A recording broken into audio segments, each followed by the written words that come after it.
तो hello everyone, welcome to the new lecture and आज हम पढ़ेंगे बहुत कुछ में क्या क्या inline and block elements, span and divs and semantic tags. ये सारे बहुत इंपॉर्टेंट होते हैं, इसको समझना बहुत इंपॉर्टेंट होता है। लेकिन उसके पहले हमने कल के लेक्चर में क्या क्या देखा था वो समझ लेते हैं। तो कल के लेक्चर में हमने पढ़ा था कि सारा एचटीएमएल, बेसिक एचटीएमएल का टैग यूज करके हमने एक पेज बनाया था, जिसपे हमने बोल्ड किया था, इटैलिक किया था, हेडिंग्स का यूज किया था। एंड देन उसके बाद हम कुछ ऑर्डर्ड लिस्ट, अनऑर्डर्ड लिस्ट देखा एंड इमेज टैग का भी यूज़ किया था एंड हमने एंकर टैग का यूज़ करके लिंक भी ऐड किया था। तो आज देखते हैं हम क्या करेंगे।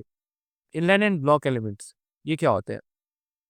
तो चलो हम अपना फ़ोल्डर ओपन कर लेते हैं पहले। हम एचटीएमएल के फ़ोल्डर में आके 04 वाला मैंने एचटीएमएल का फ़ोल्डर बनाया है एंड इसको ओपन कर लेते हैं हम वीएस कोड में। इसको राइट क्लिक करके ओपन विद कोड। देन ये हमारा फ़ोल्डर वीएस कोड में ओपन हो जाएगा एंड देन इस पे मैंने कल वाली फाइल्स को यहाँ पे रख लिया है।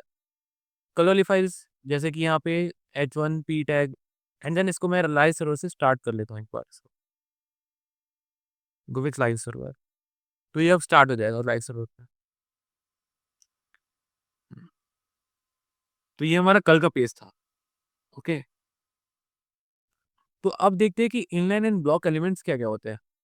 इनलाइन एलिमेंट्स जो हमारा जितना कंटेंट है उतना ही बिट्स लेता है एंड ब्लॉक एलिमेंट्स, जैसे कि अब देखते हैं ब्लॉक एलिमेंट्स क्या करते हैं कि पूरा बिट ले लेता है। जैसे कि अब यहाँ पे आते हैं, कंप्यूटर में आते हैं, यहाँ पे फिल्टर लगाते हैं क्या, डिस्प्ले। डिस्प्ले का फिल्टर लगाते हैं, जैसे कि यहाँ डिस्प्ले ब्लॉक लिखा हुआ आ रहा है। ओके, सो अभी हम अपने कोड में देखते हैं कि ये जैसे कि हमारा ये H1 का टैग है, तो ये डिस्प्ले ब्लॉक है। क्यों? क्योंकि जितना कंटेंट है उससे उतना बिट नहीं ले रहा है, जितना पूरा इसका 100% बिट है उतना ले रहा है। जैसे कि अगर हम देखें, जैसे कि ये बी है बोल्ड, तो ये कितना बिट ले रहा है, जितना इसका कंटेंट है उतना ही बिट ले रहा है। जैसे कि हम यहाँ पे देख सकते हैं एक बार कि ये बॉडी में गए, ये बॉडी को एक्सपेंड किया एंड बॉडी के अंदर ये पी टैग है। पी टैग का देखो डिस्प्ले ब्लॉक दिखा रहा है। ये बी टैग है, बी टैग डिस्प्ले इनलाइन। ये पी टैग भी display block, H1 display block, यानी कि वो पूरा बिट्स लेगा। UL display block, image, image inline होता है। यहाँ पे इमेज के अगर बाद में कुछ कंटेंट लिखेंगे तो इमेज के जस्ट बाद ही शो होगा वो। एंड देन अब देख सकते हैं यहाँ से ऑर्डर लिस्ट एंड ये सारे वैसे ही है। तो ये सारे होते हैं इनलाइन एंड ब्लॉक एलिमेंट्स। अब इसको गूगल में देख लेते हैं एक बार, inline and block elements in HTML। Then यहाँ पे देखो W3 स्कूल की वेबसाइट खुल गई एंड यहाँ पे अब हमको दिख जाएगा कौन कौन से इनलाइन एंड ब्लॉक एलिमेंट्स होते हैं। देखो इसका डेफिनेशन क्या होता है। Block elements always start with a new line. Block elements सारा एक लाइन लेने के बाद नेक्स्ट लाइन से स्टार्ट करते हैं एंड एलिमेंट्स इनलाइन एलिमेंट्स हमारे कितने स्पेस लेते हैं, जितना उसका कंटेंट है। तो हम W3 स्कूल की वेबसाइट में आ गए एंड यहाँ पे हम देख सकते हैं कि ब्लॉक लेवल एलिमेंट्स कौन कौन से होते हैं। Address, article, aside. And inline elements कौन कौन से होते हैं।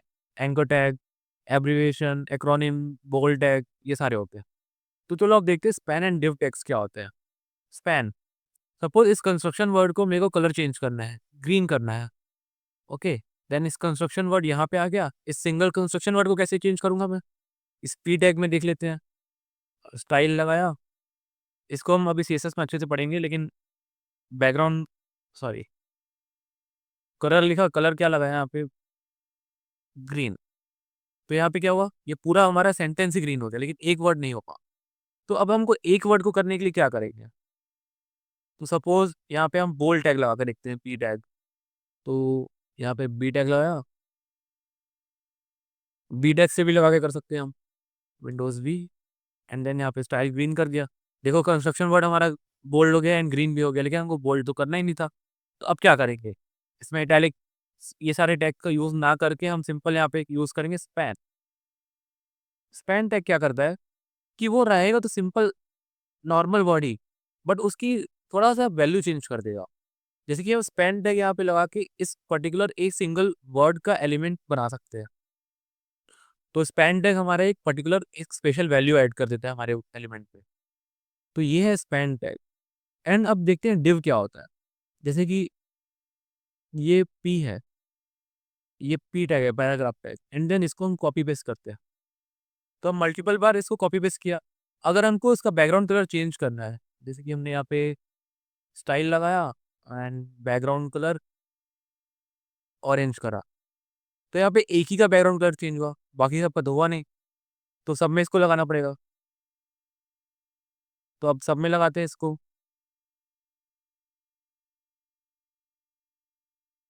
एंड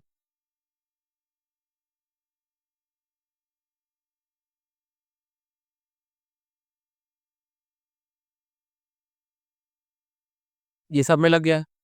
अरे यार कहाँ लग गया ये?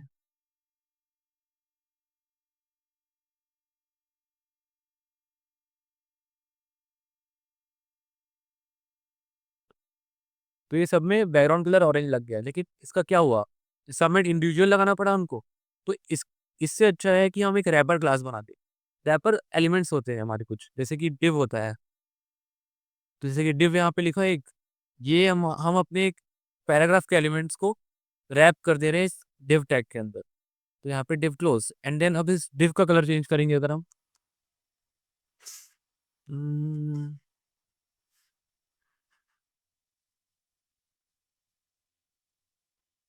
Tile background colour light coral. Okay, so देख सकते हैं इस डिव का कलर चेंज हो गया है। अब मैं इस ऑरेंज वाले को सारे को हटा देता हूँ यहाँ से।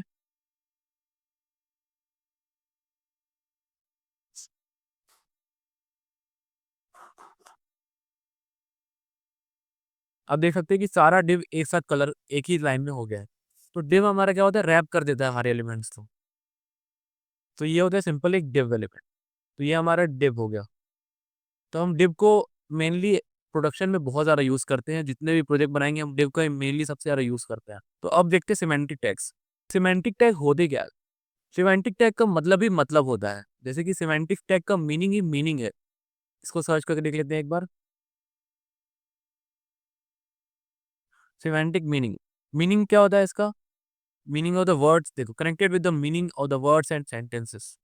सिमेंटिक का मतलब ही मतलब होता है। सिमेंटिक टैग्स क्या करते हैं कि कुछ हमारे कोड को एक वैल्यू ऐड करते हैं या इसका एक मीनिंग ऐड करते हैं। जैसे कि अगर हम कुछ नेविगेशन बार बना रहे हैं तो हम वहाँ पे नेव टैग का यूज़ करके बना सकते हैं। तो वो कुछ हो नहीं जाएगा, उसका ना कुछ भी कोड लिख सकते हैं, लेकिन वो एक इंडिविजुअल हमको दिख जाएगा कि उसके अंदर नेविगेशन के आइटम है। हम लिखने को तो उसके अंदर कुछ भी लिख सकते हैं। तो वैसे ही और क्या होते हैं, हेडर होता है। हेड ओके, हेडर होता है एंड देन फुटर होता है। तो हमको इससे पता चल जाता है कि इसके अंदर फुटर के ही एलिमेंट्स है। ऐसा कुछ काम नहीं करता कि कोड में चेंजेस कर देगा, बस ये करता है कि हमको मीनिंग ऐड कर देता है उसमें अलग से। जैसे कि यहाँ देख सकते हैं आर्टिकल होता है, aside, detail, footer, header, main. तो ये सारे होते हैं हमारे सिमेंटिक एलिमेंट्स। इसको हम ट्राई करके देख सकते हैं एक बार। वो कुछ चेंज नहीं कर देगा हमारे कोड में, बस उसका मतलब ही अलग कर देगा थोड़ा सा। जैसे कि सेक्शन यहाँ पे यूज़ किया हमने, ये हमने सेक्शन डिवाइड कर दिया है। एक सेक्शन में हमने ये पार्ट रखा है एंड एक सेक्शन में हमने ये पार्ट रखा है। तो ये सारे हमारे होते हैं एचटीएमएल के सिमेंटिक एलिमेंट्स या सिमेंटिक टैग्स। तो यस, ये सारे एलिमेंट्स हमने जो पढ़े हैं ये बहुत ही ज़्यादा कॉमनली यूज़ होते हैं हमारे लाइक हमारे मेनली कोडिंग के टाइम। तो जब भी हम प्रोजेक्ट बनाएंगे तो इसका बहुत ज़्यादा यूज़ करेंगे। तो इसका प्रैक्टिस करते रहना एंड मिलते हैं अब नेक्स्ट वीडियो में। Bye bye.